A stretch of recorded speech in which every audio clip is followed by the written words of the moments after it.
ओम गणेशाय नमः। ओम नमः शिवाय। सावन मास महत्तम अध्याय 8।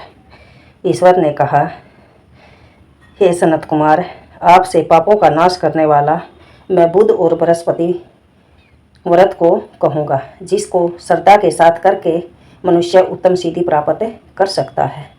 ब्रह्मा ने चंद्र को ब्राह्मणों के राज्यासन पर अभिषिक्त किया। किसी काल में चंद्रमा ने श्री बृहस्पति की तारा नाम वाली पत्नी को देखा। वह रूप यौवन संपन्न मदगर्वित देखकर उसके रूप पर मोहित हो गया और काम बाण के वश में हो गया। अपने घर में रख चंद्रमा ने गुरु पत्नी को बल से उपभोग किया। इस प्रकार बहुत समय बीत जाने पर उसने एक पुत्र को जन्म दिया। वह विद्वान रूप वाली सर्व लक्षणों से युक्त बुध नाम से प्रसिद्ध था। बृहस्पति अपनी स्त्री को खोजते हुए चंद्रमा के घर गए। चंद्रमा ने कहा, मेरी पत्नी दे दो। गुरु की स्त्री के साथ तुमने ये कैसा गमन किया? गुरु तुल्य पाप से तेरा कैसे छुटकारा होगा? इस बड़े पाप के संयोग में तुम्हारी कैसे बुद्धि हुई? तेरी इस प्रिया तथा अपनी गुरु की पत्नी को मुझे चुपचाप दे दो। प्रायश्चित को एकांत में करके पाप से रहित हो जाओ। यदि ऐसा न करोगे तो इंद्र सभा में तेरे इस पाप को मैं कहूँगा। बृहस्पति के यो कहने पर भी कलंकित चंद्रमा ने गुरु पत्नी तारा को नहीं लौटाया, तो देव सभा में जाकर बृहस्पति ने इन बातों को कहा कि मेरी पत्नी को चंद्रमा ने ग्रहण कर लिया और वह मांगने पर भी मेरी पत्नी को नहीं देता।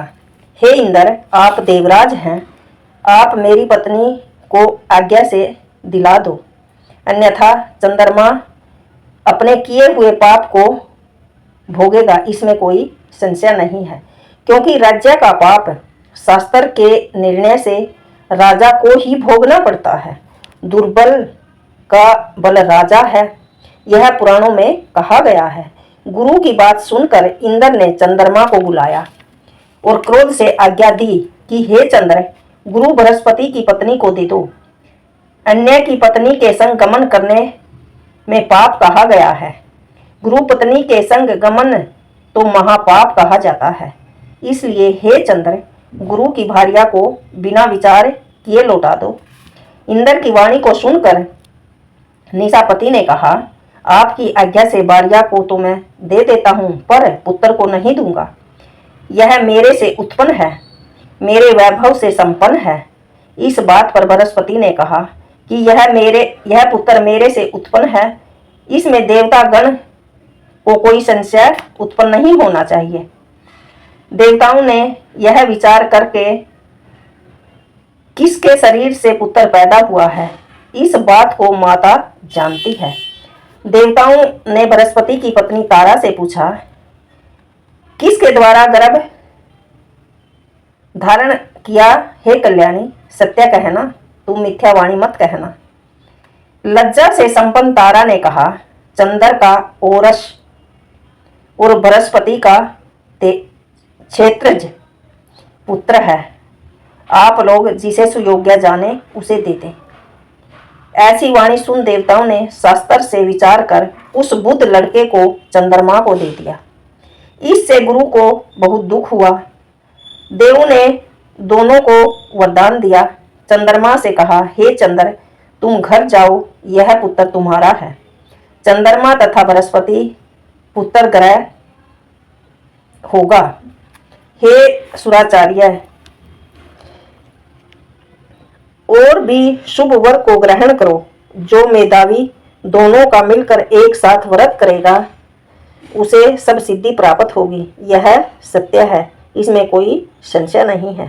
शंकर के प्रिय सावन महीने के प्राप्त होने पर बुध और गुरुवार के दिन जो भी अर्चन करेंगे, जो भी नैवेद्य दही भात, वे दोनों मूर्ति लिखना स्थान भेद से फल भेद होता है। जो मूर्ति को झूले पर लिखकर अर्चन करता है वह दीर्घायु और संपूर्ण गुणों से युक्त पुत्र प्राप्त करेगा। जो प्राणी खजाने में मूर्ति को लिखकर पूजा अर्चना करेगा उसके खजाने में वृद्धि होगी और उसका अक्षय भी नहीं होगा। पाकशाला में लिखकर अर्चन करने से पाक वृद्धि होगी और देवा घर में लिखकर अर्चन करने से देवों की दया होगी। शयन घर में लिखकर अर्चना करने से स्त्री का वियोग कभी नहीं होगा। धन धान्य में लिखकर अर्चना पूजा करने से धन धान्य की वृद्धि होगी। इस तरह जिस स्थान पर भी जो पूजा अर्चना करेगा उसका वही फल होगा। 7 साल व्रत करके उद्यापन करें, पहले रोज अधिवासन करें, रात में जागरण करें, सोने की प्रतिमा का निर्माण, विधि पूजा अर्चना करें। 16 उपचारों द्वारा अर्चन पूजा, तिल, होम, घी, खीर, अग्नि से आहुति दें, चिड़ा तथा पीपल की समिधा से होम करके पूर्ण आहुति दें। मामा तथा भांजे को अच्छा भोजन कराकर अन्य ब्राह्मणों को भोजन कराएं और स्वयं भी भोजन करें।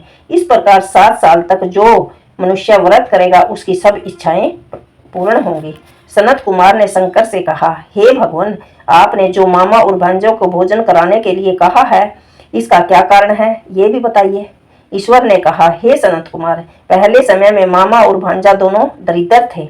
वे दोनों भोजन के लिए घूमते हुए थक गए। किसी नगर में वे दोनों धान्य मांगने के लिए गए। उन्होंने प्रत्येक मकान में सावन महीने में उसी व्रत को देखा। हर एक वार के उस व्रत को करते हुए पर बुद्ध तथा गुरु को कहीं व्रत नहीं देखा। उस समय उन लोगों ने बहुत समय तक आपस में विचार किया और सब जगह सूर्य तथा अन्य वारों का व्रत देखा जा रहा है, पर बुध और गुरुवार का व्रत कहीं देखने में नहीं आया। इसलिए हम दोनों बुध तथा गुरुवार का व्रत करेंगे, क्योंकि किसी ने इस व्रत को नहीं किया है, इसलिए यह व्रत बहुत अच्छा है, इसे सादर करें।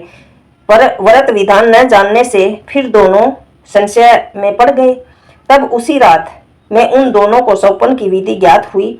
सौपन में ज्ञात विधि द्वारा व्रत को दोनों ने किया तथा बड़ी संपत्ति प्राप्त हुई। वह ऐश्वर्य दिनों दिन बढ़ता नजर आने लगा।